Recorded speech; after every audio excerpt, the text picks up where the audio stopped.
The Carleton College Convocation program is a weekly lecture series that brings fresh insights and perspectives from experts in a variety of fields. The program has a rich history dating back several decades. The selected Convocation speakers assist the liberal arts mission of centering thoughtful conversations within education and beyond.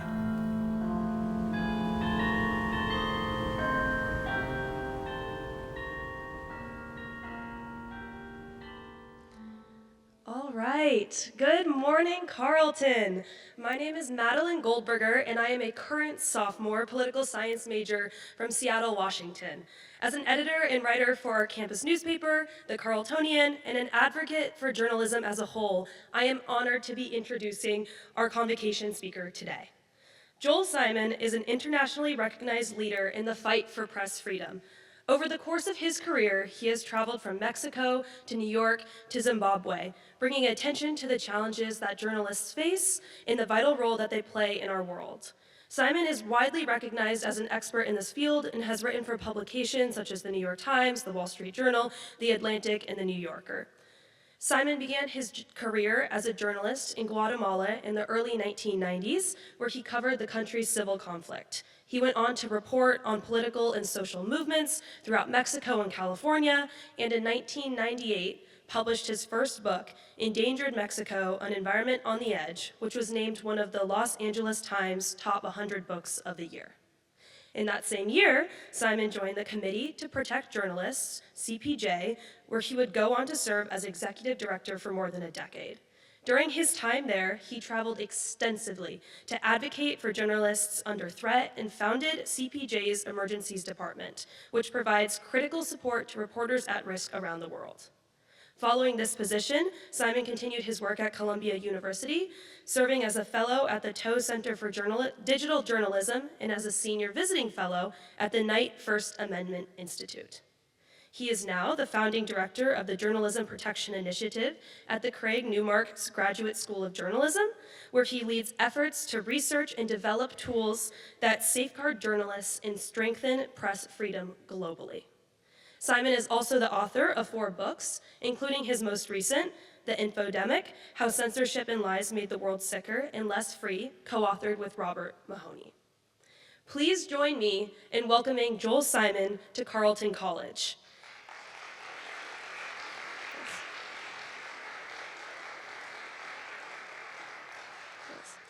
His talk today is titled Protests in Press Freedom from Mexico City to Minneapolis. We are honored to have him here.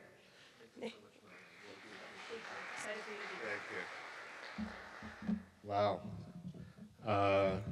It's very strange to have my career summarized in that way, but I'm really delighted to be here with all of you, and I really want to thank you for ordering up the Midwestern weather. I've heard a lot about it, and it was nice to get a taste of it today. All right, so I'm going to be talking a little bit about my experience as a journalist, and particularly around the coverage of protests, and I'm going to take you on a little journey. And that journey is going to start when I was a college student, as many of you are today. And our campus was sort of embroiled in this debate around the wars in Central America. And these wars, for those of you who were around then, pitted right-wing governments backed by the United States against left-wing guerrilla movements backed by Cuba and the Soviet Union. And then in Nicaragua, it was sort of the reverse. It was a left-wing government, the Sandinistas, that had overthrown a historical dictatorship and taken power, and was now fighting against a right-wing rebel group backed by the United States. So my college friends, as college friends do, had a lot of opinions about all this, and they had opinions about U.S. complicity in systematic violations of human rights and support for the death squads. I had opinions as well, but I really thought I should see what I could for myself. And that is more or less how I became a journalist. I just wanted to see for myself what was happening in Central America, and so I went there. And I spent several years in Guatemala. I worked as a freelance reporter, as Madeline referenced, and then I later moved to Mexico City, to Mexico, where I spent a decade, and there I covered everything from the environmental crisis, Madeline referenced the book I wrote, and then the rebel movement that emerged there in 1994 called the Zapatista Army of National Liberation and the assassination of a leading presidential candidate, Luis Donaldo Colosio. So I want to tell you a story about not long after I got to Mexico City. This would have been in 1988. And I learned, I was just arrived there, I learned that there'd be this massive demonstration in the central square of Mexico City, which was known as the Zocalo. So Mexicans were coming out to protest the presidential elections and the victory of the ruling party candidate was named Carlos Salinas de Gortari. Salinas had defeated a popular leftist candidate named Cuauhtemoc Cárdenas, and he was the son of a former president. And the evidence of fraud in this election was overwhelming. So this is like, if you ever wonder what a fraud looks like, the computer system that was tabulating the votes crashed in the middle of the night, and when it crashed, Cardenas was leading, and when it came back online, Salinas was leading. So that was kind of suspicious, and people were like upset about that. And so they came into the Zocalo, they were protesting. The square was absolutely packed. I couldn't say how many people were there, but this is an enormous square. I think it's one of the biggest public squares in the world. It was full, so maybe there were 100,000, maybe more. I was just starting out in journalism. I had a camera slung around my neck. I think I'd made a press pass myself. It was, I didn't have any great, I just hung something around my neck. And I got there, I looked, and I was like, oh my God, there is no way that I, going to be able to cover this or, get anywhere near the front of this massive rally. And then somebody just asked, what are you doing here? Are you a journalist? And I said, yeah, I'm a journalist. And this person like yelled into the crowd. And the message sort of was transmitted through the crowd right up into the stage. And suddenly this aisle opened in the crowd. And I was kind of pushed into it, and people were slapping me on the back, and I was like making my way through the crowd, and I got to the stage, and eventually I was pulled onto the stage. So I'm going to show you some photos I found online. This is what it looked like. I think I was like literally like right here. This is Cardenas. Right there, next to him was kind of these are blurry, I apologize, but I think they were taken by a Mexican photographer named Pedro Valtierra. But I could not believe that I found myself in the middle of this, like right on the stage. And I was sort of, since this was one of my first journalistic experiences, it sort of left an indelible impression. And I was thinking, why on earth would this happen? Why would a crowd of people allow me, I was just like a new freelance journalist, accommodate me in this way? Why were they going out of their way to do that? And how could my presence possibly benefit them? And even today, I don't really have a definitive answer to that question, but some informed speculation I can, in order to engage in that, I think it's important to understand like how the Mexican media worked at the time. And at the time, the Mexican media was tightly controlled. There was one national broadcaster that was loyal to the Institutional Revolutionary Party, which was the same party that had perpetrated the fraud. And most of the newspapers reflected the government line. There was one leftist newspaper that was very partisan, but also independent. There was a national news magazine that was influential, but had a relatively small reach. And it was precisely because the national media was so effectively managed that the international media had real weight. And stories published in the US media were often picked up in the national press inside Mexico. And these had the power to kind of shift the national narrative and to influence US policy towards Mexico, which at the time was very important. So collectively, as a journalist, even as the kind of journalist I was starting my career, we exercised an information monopoly. If you wanted to reach a mass audience, whether you were an opposition political candidate, a rebel movement, a government, or a criminal organization, you had to engage with the media. And this is what gave journalists power, even a scruffy freelancer like me, and it was this power that kept us safe. So after this rally, I spent another decade in Latin America, mostly in Mexico, but I made other trips to other countries in the region. I can't tell you how many protests I covered. I spent a lot of time at protests. I covered a lot of them. And most of these were not particularly memorable. They were not particularly newsworthy. They're not particularly important. It was just part of my role as a journalist to be present when a protest was happening. Sometimes they got violent. I didn't feel a need to wear any protective equipment or take any other precautions. I felt reasonably safe. And why would this be the case? I think partly I was just oblivious. I was like a young journalist. I wasn't really thinking about my safety. I wasn't really thinking about the danger, so I was sort of oblivious to what was happening around me. And the protesters invariably welcomed the media, not in such a dramatic fashion as my first experience, but by being there, we helped protesters not only amplify their grievances, the reasons they were protesting, that's why they were protesting in the first place. We may have also acted as a deterrent against abuses by the police and the security forces. And this benefited journalists as well, because we were, even when the police and the security forces were deploying tear gas and water cannons, they weren't really directed at the journalists. If we stood off to the side, they basically ignored us. They let us do our job. It was, kind of in their interest too. The last thing they wanted was like an incident involving an American journalist to be injured. So that would be bad for the country's image, and that's something that mattered at the time. So in 1998, as Madeline mentioned, I joined the Committee to Protect Journalists. I started out as the Americas Program Coordinator, and then later I became the Deputy Director, and in 2006 I became Executive Director. And CPJ is an organization of journalists that defends press freedom around the world. When a journalist is imprisoned, we advocate for their release. When a government imposes censorship, we fought against it. When a journalist is killed, we call for justice. When war broke out, we called on all sides to recognize that journalists are civilians. They're protected by international humanitarian law.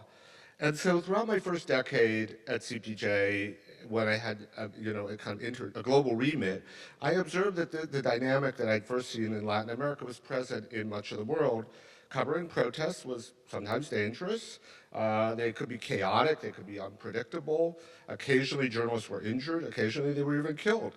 And that was certainly the case. There were brutal regimes as well that were oblivious to kind of any sort of international repercussions for their behavior. So obviously it was much more risky in those places. But for the most part, protesters themselves were welcoming and accommodating of the presence of journalists. And the security forces basically tolerated them. And covering protests was something that was relatively normal and routine. Then I noticed something was changing. This was in 2010. The Arab Spring erupted. Massive demonstrations filled Tahrir Square in Cairo. Protesters were able to outflank this tremendously repressive government in Egypt and other parts of the Middle East by organizing on social media, sharing information that would have been shared through the media traditionally about their grievances, the grievances that spread throughout the population and ultimately drove the revolt. And they were also able to share logistical information about the protests, where they would happen. And because of this, the protests themselves didn't need formal leaders. These were the people who traditionally would have engaged with the press. And because they didn't have this kind of traditional leadership structure, they were harder to repress. The government couldn't target the leaders in the same way. That was a tried and true strategy. So the protesters themselves realized that they could communicate directly and among themselves and with the larger society using social media instead of relying on journalists. And in this way, they could also construct their own narrative, which was incredibly important. And the Arab Spring really forced this global recalibration of how protesters, the media, and government security forces interacted. So governments, first of all, they were caught on their back foot by what happened in Tahrir Square and throughout the Middle East during the Arab Spring, but they recalibrated. And made a concerted effort to control and manage social media. Often this was through monitoring and repression, but they also sought to compete more effectively in the information space, developing their own social media presence and putting out their own narrative. So now the whole battle over information had moved into the social media space, because protesters, as noted, were also dependent on social media platforms to both organize the protests and communicate their demands. So journalists were not irrelevant in this new environment, but the information monopoly was over.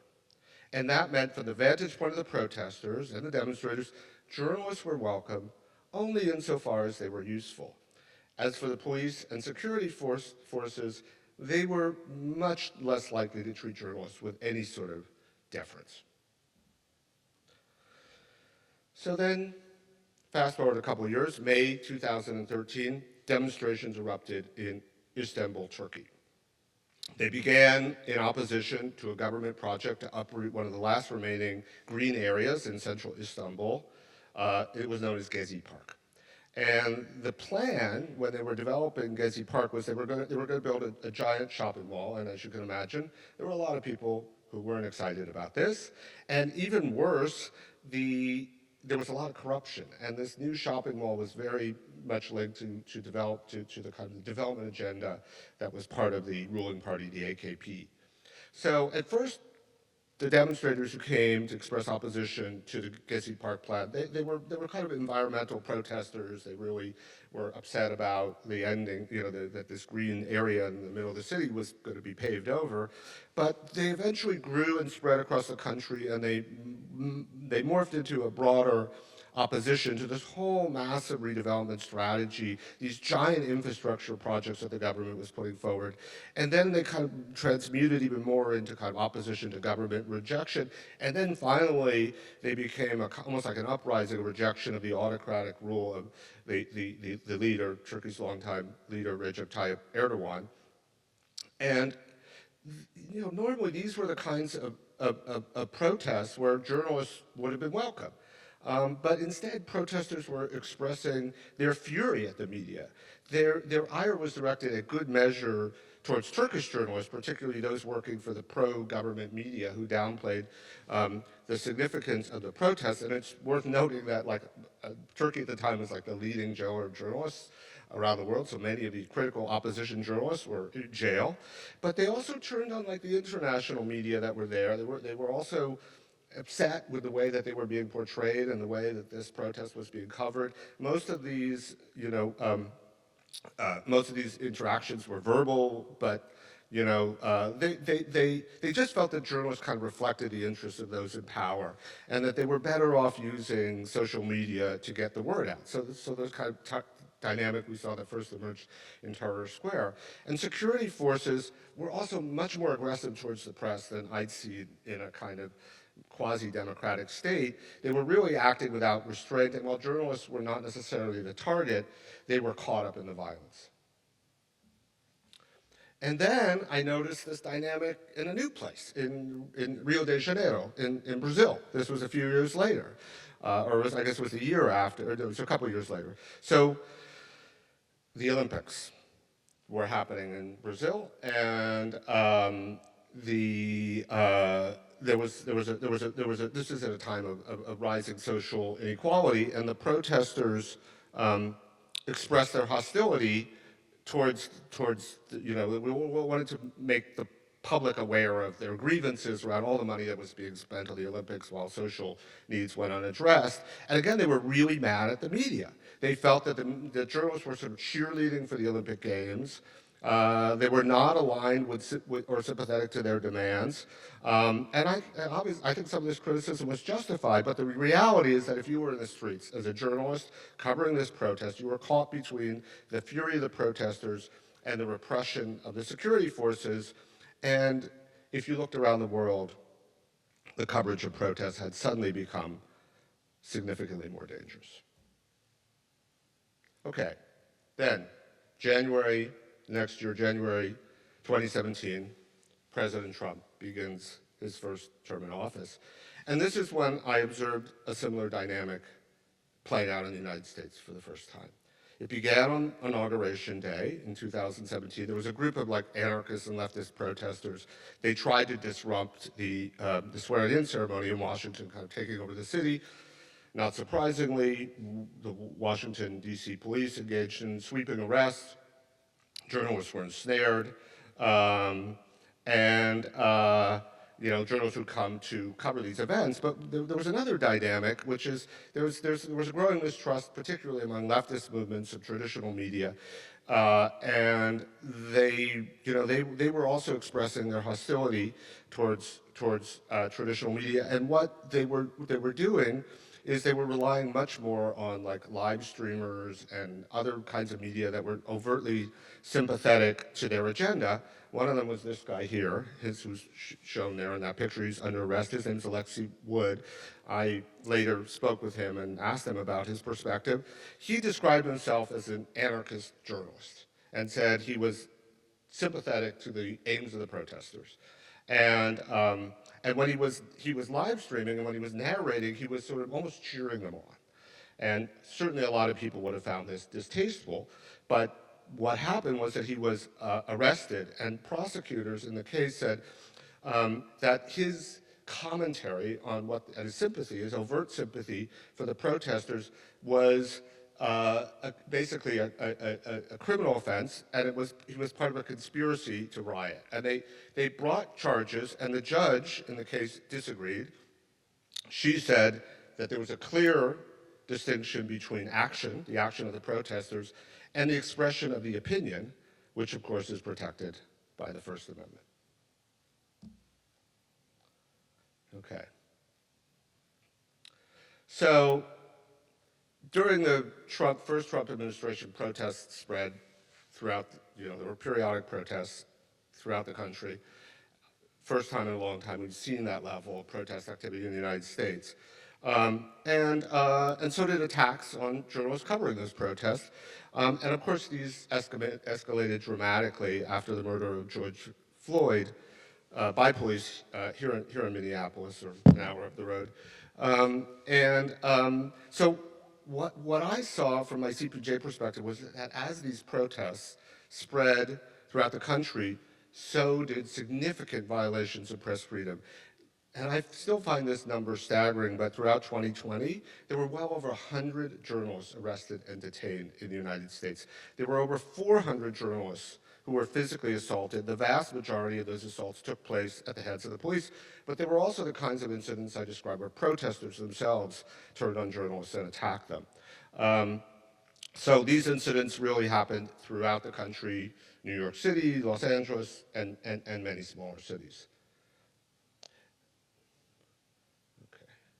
So this is an incident that really had significant international ramifications. This was in 2020. There was this Australian film crew, and they were covering a demonstration in front of the White House. This was the one where Trump walked out with a Bible and went to the church, and there were protesters, and they sent out the National Park Police to disperse the protesters, and there was an Australian film crew out there, and they were broadcasting live, and they were attacked and assaulted on live television in Australia while they were reporting it. It was a fairly brutal attack. This journalist, her name is Amelia Brace, and she was later invited to testify in front of Congress about her experience, and she said that she expected to be able to work freely and safely in the world's greatest democracy. I think there was a little bit of pandering, but certainly understandable. She said she was shocked by the level of violence. And of course, I'm going to show you, some of the most egregious events took place in Minneapolis during this period.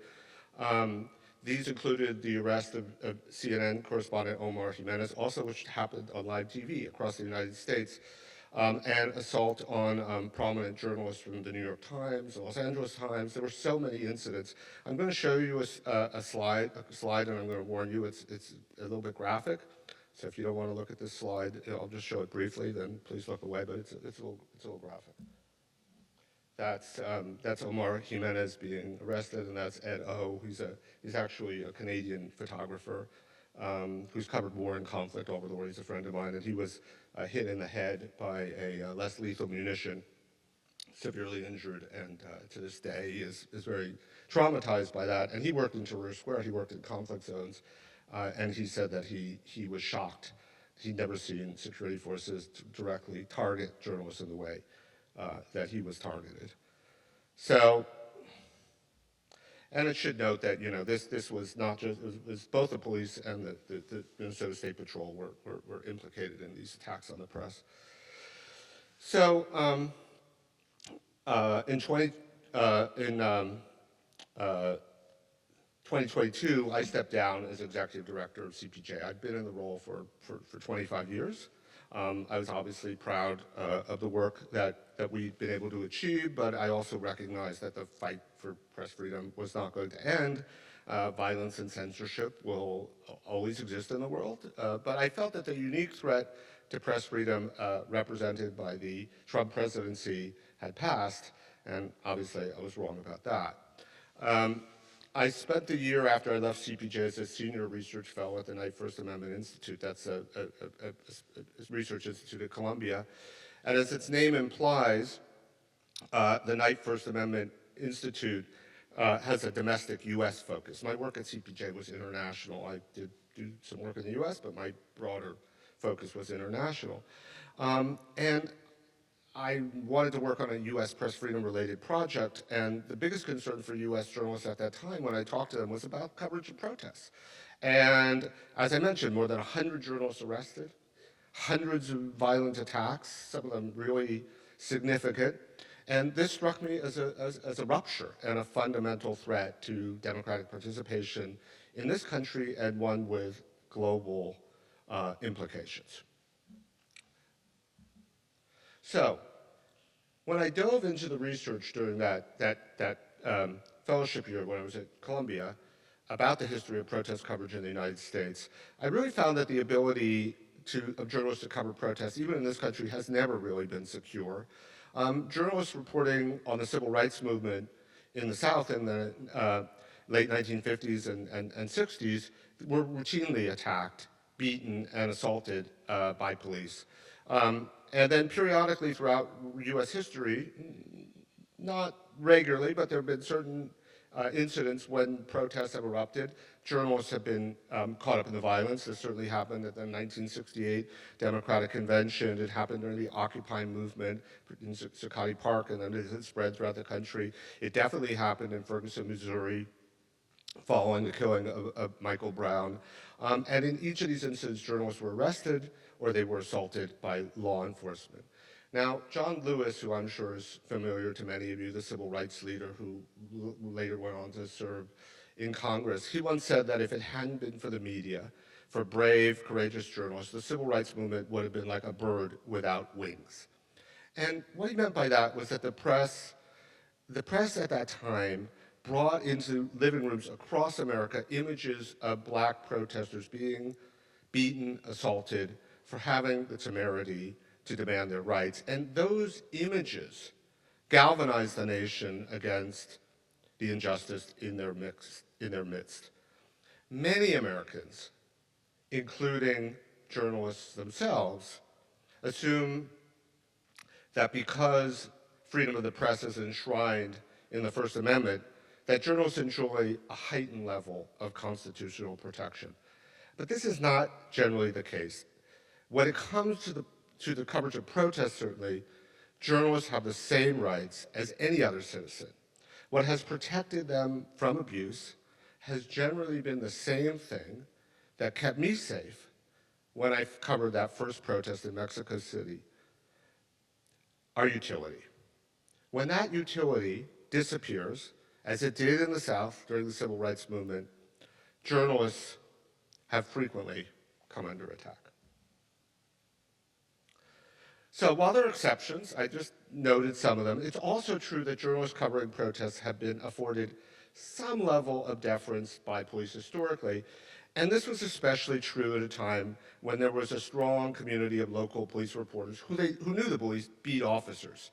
And when it came to covering crime, they often did so uncritically and accepting, the police accounts, promulgating the kind of narrative that the police were putting forward. That was not always healthy or positive, obviously. But the one thing I'll say is that more regular interaction between the police and journalists had huge advantages in terms of safety. But now, when you talk to police departments across the country, which I've done, they'll tell you they have almost no relationship with the local media. And in many cases, the local media has largely disappeared. We all know that there's a kind of news deserts emerging across the country, and local newspapers are dying, and there's fewer local journalists. And police often claim, okay, when a protest does happen, everyone's out there with a cell phone. Everyone's recording it. How are we going to know who's a journalist, who's not a journalist, whether we should, treat them in that way or treat them as another protester? And their argument is that in this context, in this environment, the idea that journalists should be entitled to some sort of deference or special status, this isn't about a legal right, but more of a status, a norm, that's just impractical. It's impossible. But when I explored this issue further, I found that the argument generally didn't hold up to scrutiny. In fact, it was often manifestly untrue. There was ample evidence, for example, that during the 2020 protests that I cited a moment ago, police frequently actually targeted journalists. They targeted them deliberately. I mentioned the arrest of Omar Jimenez. I'm certain the Minnesota State Patrol knew exactly who he was, that he was a journalist. There were many incidents that were documented in which police fired on journalists who were clearly identified, wearing protective equipment, engaged in news gathering, and there were many injuries that occurred as a result. Cameras confiscated, smashed. There were many incidents that seemed to be targeted. And then when journalists litigated, and news organizations, these issues, or when they were dealt with in the political arena, a kind of consensus emerged, and this has been affirmed in court decisions as well, and I call it the presumption of journalism. And what this means is that journalists who are covering protests tend to act like journalists. They identify themselves in some way, they stand apart from the protesters. The reality is that anyone behaving like a journalist at a protest probably is one. And if police operate on the assumption that this is the case, then it's not that difficult to distinguish who's a protester and who's a journalist. And so I found this argument to be a red herring. I want to show you, so when I was at the Knight First Amendment Institute, we actually produced a report and documentary. The documentary is called Flashpoint, and it was covered these issues that I just described, and I want to show you the trailer. It's 2 minutes.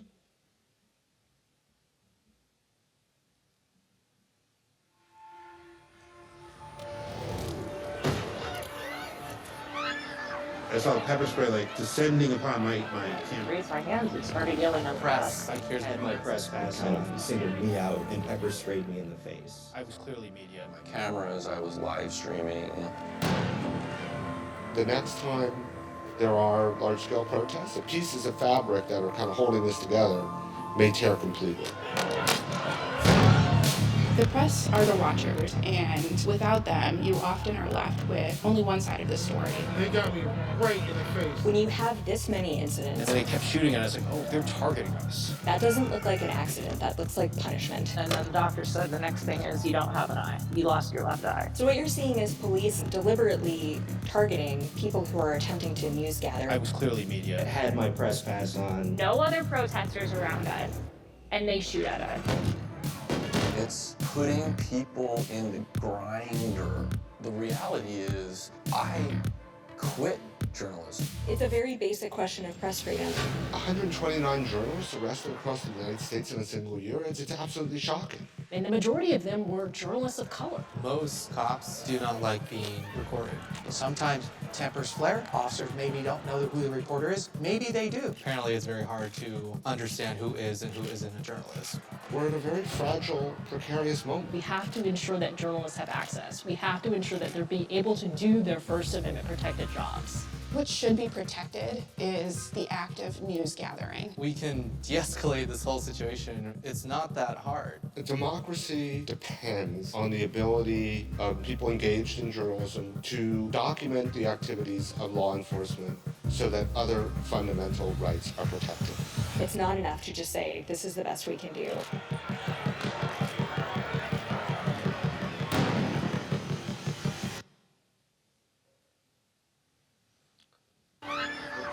Here's Had my press pass kind of singled me out, and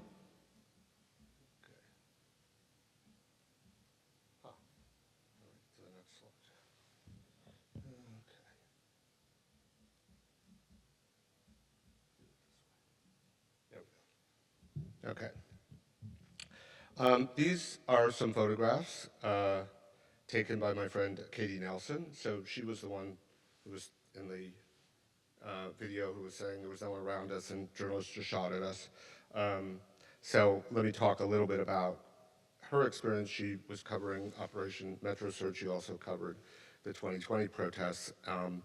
And obviously things have played out differently in the second Trump administration. The protests now are really driven by the deployment of ICE and other federal agencies throughout the country as part of this sweeping immigration crackdown.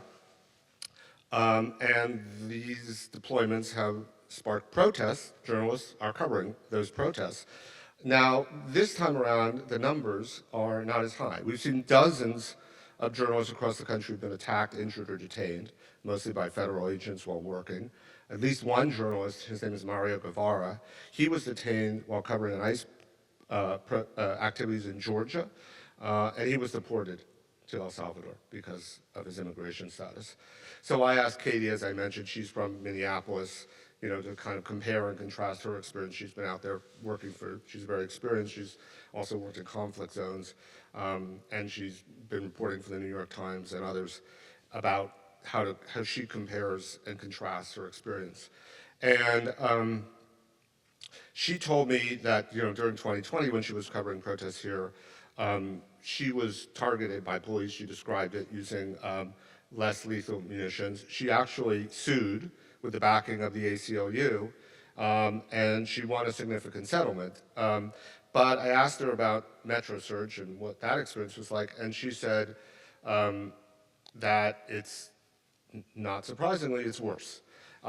What's different, what's worse is just the hostility, the overt and direct hostility and the kind of, you know, reckless use of force by federal agents. But the other dynamic that's actually very different and interesting is when she was out there in 2020, at least initially, she was confronted by protesters who just didn't want media around for the reasons I described. They felt that the media hadn't represented the traditional media, their concerns in an effective way, and they were hostile. That's not true this time around. It's entirely different. The protesters generally welcomed the presence of the media and thanked them for being there. And as I mentioned, the kind of the law enforcement, it's much more of a close encounter. She's engaging much more closely with law enforcement, and they were even more aggressive. The fact that there are fewer injuries, I asked Katie and others about this, and it's really a function of the fact that journalists are better prepared. They anticipate the violence. They're better organized. They have better safety protocols, and they have better equipment.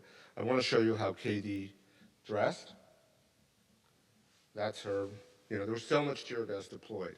Now, and she's obviously wearing a protective helmet and I don't know exactly the classifications of gas, but that's a very, it's a full face protector, and she's a visual journalist, so she has to be able to see. I don't know if you remember that picture of Amelia Brace. That was the Australian woman. She was wearing like the kind of safety goggles you'd wear in a, like if you're working in a lab and if any of you are journalists, please don't ever wear those kind of safety goggles when you're covering a protest. They actually are incredibly dangerous. If you get hit in the face, they can cause injury. So this is the kind of gear you need. But it is crazy to me. It is just shocking that we are in an environment in which this is the kind of protective equipment that journalists need to cover events in the United States. I want to talk about one other thing that happened this time in Minneapolis. So there were journalists who were arrested and detained in 2020. I mentioned there were 129 or something like that. That's a huge number. But the charges were generally dropped. They did not pursue them. This time around, that is not the case. The Justice Department has indicted 2 journalists. I'll show them here. They're Georgia Fort and Don Lemon. Some of you may know Don Lemon. Some of you may know Georgia Fort, who's a very well-known journalist here in Minneapolis. And they were covering a protest that took place at a church in St. Paul. Activists had planned to disrupt the religious service to draw attention to the fact that the pastor was an ICE official. Turned out he wasn't there that day. And regardless of what you think of the protesters and their tactics, Fort and Lemon were there to report on the protest itself. And they shared their analysis and commentary, as journalists do. Federal officials later arrested both of them. Lemon, and this maybe is the difference between Don Lemon and Georgia Fort. He was covering the Grammys in Los Angeles, so he was at a very glamorous event, and they came and he was getting off the elevator, and they confronted him and arrested her. Fort was at her home in Minneapolis, and they basically knocked on her front door at 6 a.m. She's got one teenage kid, and I think several that are younger. They were terrified. Her family just felt that they were trying to intimidate and scare her. And they're both ironically charged with under statutes that were originally intended to protect civil and reproductive rights. And what I find particularly dangerous and insidious about their arrests is that if you read the indictment, which I have, the government seems to be, the Justice Department, making a deliberate effort to conflate covering a protest with participating in a protest. This was the same legal strategy that was deployed against Alexei Wood, I mentioned earlier. And what the Justice Department position seems to be is that it should serve as an arbiter of journalistic practice, and if you follow what the Justice Department thinks is appropriate journalistic practice, then you will have protections, and if you don't, then you're not entitled to your First Amendment rights. I want to end with a couple of observations, and then I'm happy to take your questions. So, 40 years ago, when I covered my first protest, I mentioned I was welcomed with open arms. And then after over a decade of working in Latin America during a period of violence and repression, I found covering protests pretty routine. I didn't really worry that much about my safety. And today, as I've described, the reality is different. It's different for journalists around the world, and it's different for journalists in the United States. New technologies have ended the collective monopoly that journalists once exercised over the means of mass communications. And this has shifted the power dynamic, and it was that power dynamic that kept journalists safe. Now, there are many, many benefits to this new information system. More people, including people historically marginalized and excluded from accessing mass communication, are able to make their voices heard. But this new system has also unleashed a kind of information chaos that is deepening polarization, undermining democratic institutions, and fueling the rise of populists and authoritarians around the world. The fact that it's more dangerous and difficult for journalists to cover protests is a consequence of this transformation. Journalists have historically played a critical role in protests and social justice movements in the US. The attacks on journalists today, therefore, undermine the full exercise of the First Amendment protections that all citizens enjoy. And if John Lewis was correct, that the media gave wings to the civil rights movement, then there are a lot of flightless birds around today. This is why the right of journalists to cover protests must be defended. But shifts in the technological and political environment also require us to think about the challenges in new ways. Perhaps we simply need to acknowledge the obvious. The special status that journalists enjoyed that allowed us to cover protests is coming to an end. In this new and more dangerous world, we find that that press freedom and freedom of expression, these rights, are increasingly converging. The right to assemble, the right to free speech, and the right to express ourselves through the media are all linked in the First Amendment and affirmed in international legal principles.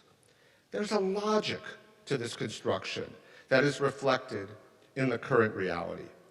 Journalists operate within their own ethical and professional framework, independent of power, and separate from the protesters themselves. But in one area, this distinction breaks down. When it comes to the defense of our essential rights, we are all in this together. Thank you very much.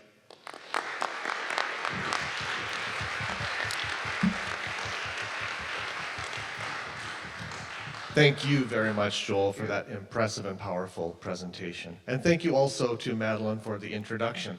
We will move on to the Q&A now. Just to mention super quick like that luncheon, we had a couple cancellations, so that means we have one, maybe two openings. So if you're interested in joining Joel for lunch and the rest of the group, please let me know afterwards. Otherwise, now let us begin the Q&A. And it looks like Kate has two of them.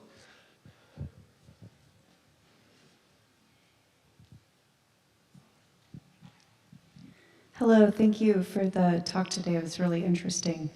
Recently, I heard an episode of This American Life where there was a lawyer who had worked for DHS and became a whistleblower and talked about the training that agents were getting to disregard constitutional rights and to racially profile, and it was kind of almost a formal program. Have you seen any indication that there's any sort of formal or written or something like that disregard for the status of journalists, or is it just kind of become an unspoken violence?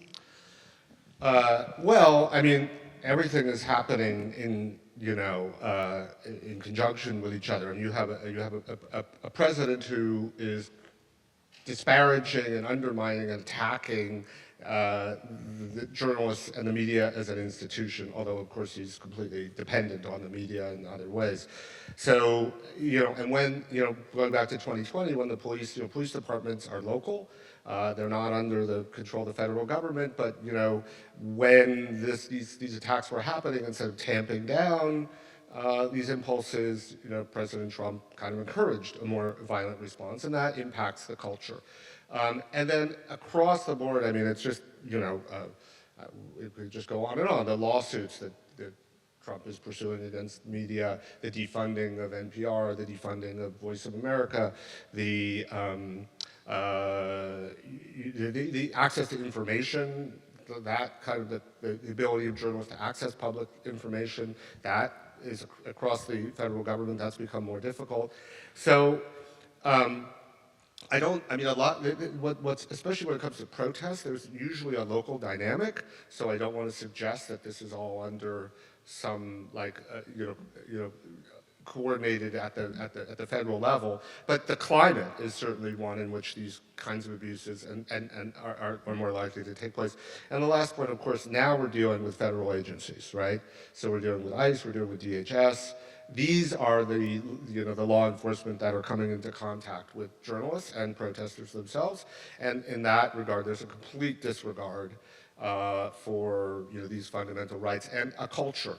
I don't know. I think it'd be a great scoop if somebody found some memorandum that said, we don't have to respect the First Amendment, but certainly that's prevalent in the culture.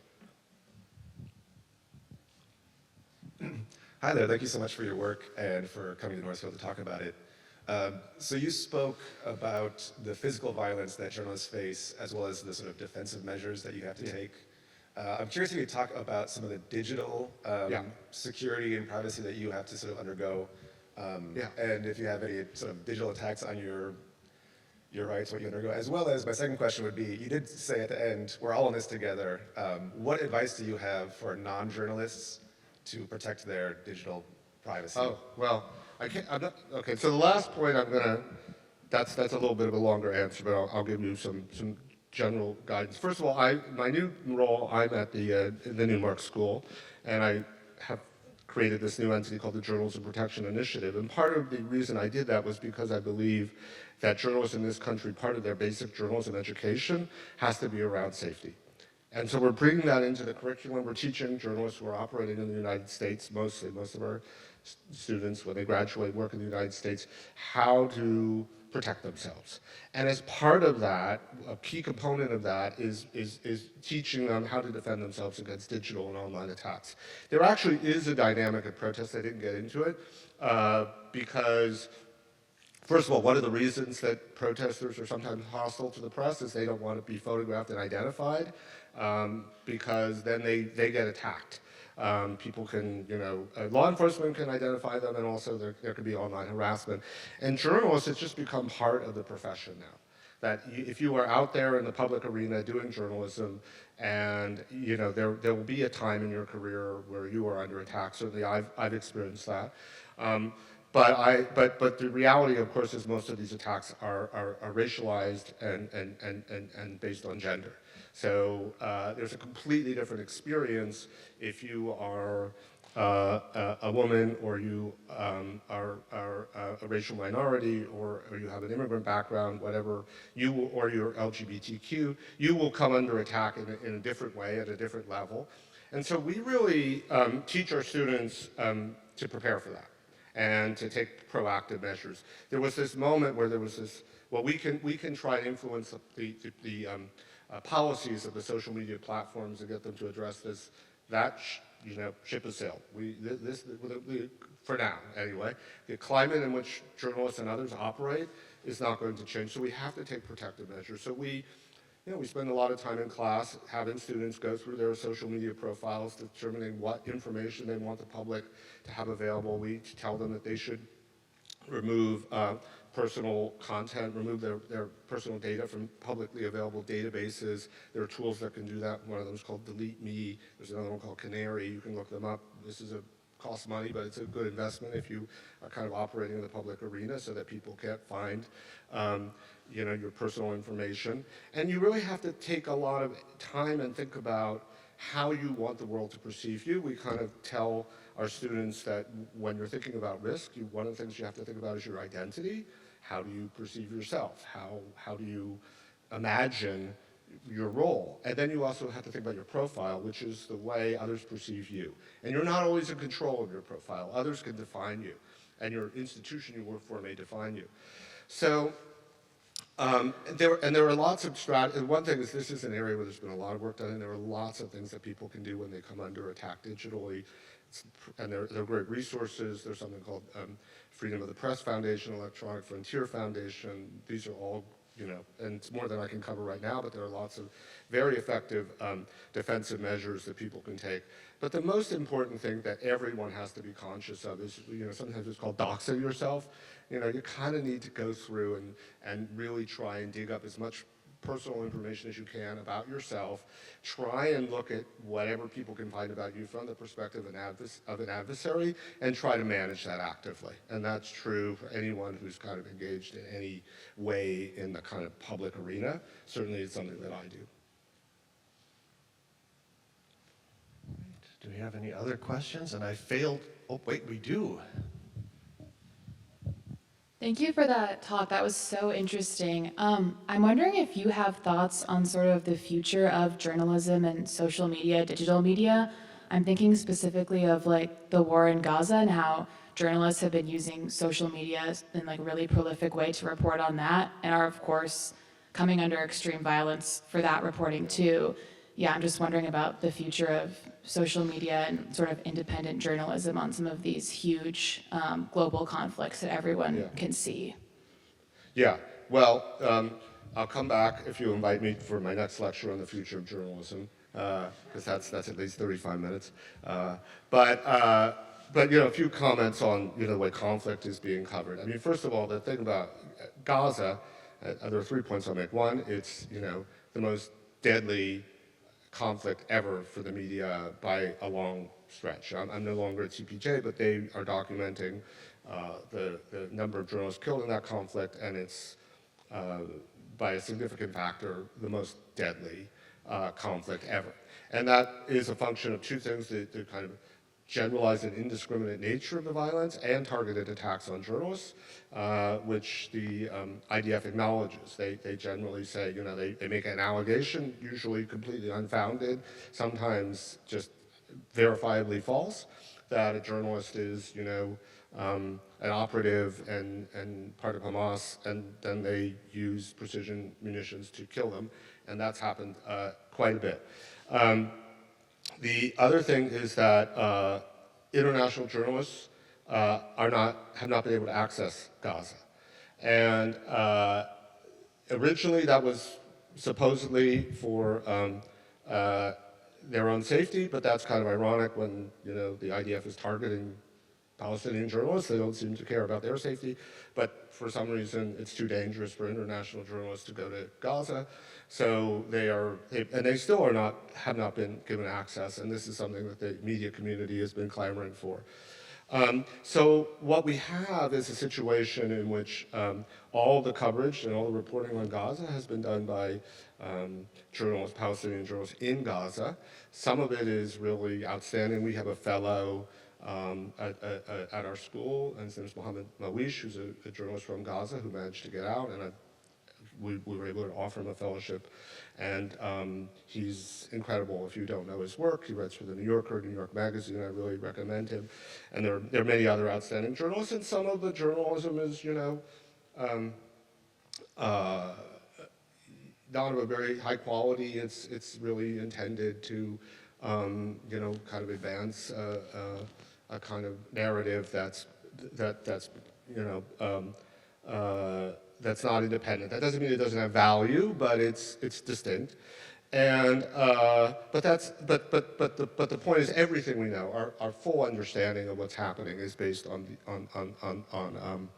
the work that these journalists are doing inside Gaza, and much of it is being shared on social media. That's been the way that actually younger people have kind of understood what's happening inside Gaza, and it's shaped their perceptions. And so it's kind of ironic, I think, also that, like, by making this effort to limit the ability of kind of mainstream traditional journalists to access Gaza, the conduit that the Israelis are opening up is on social media, and that's how young people engage with the news. And so their perceptions are really formed by these images that they're seeing, and I think it's actually, aside from being illegal under international law, it's also very short-sighted.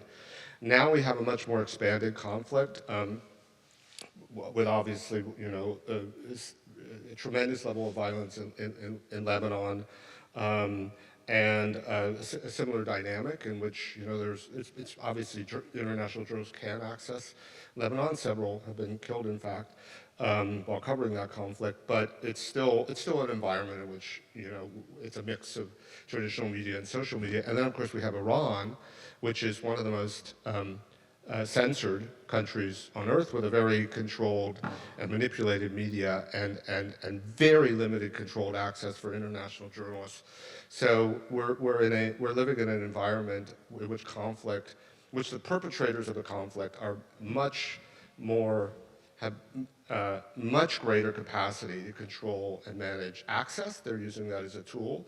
And also where violence against journalists working in conflict environments has become normalized, and we're seeing, you know, unfortunately, record numbers of journalists being killed.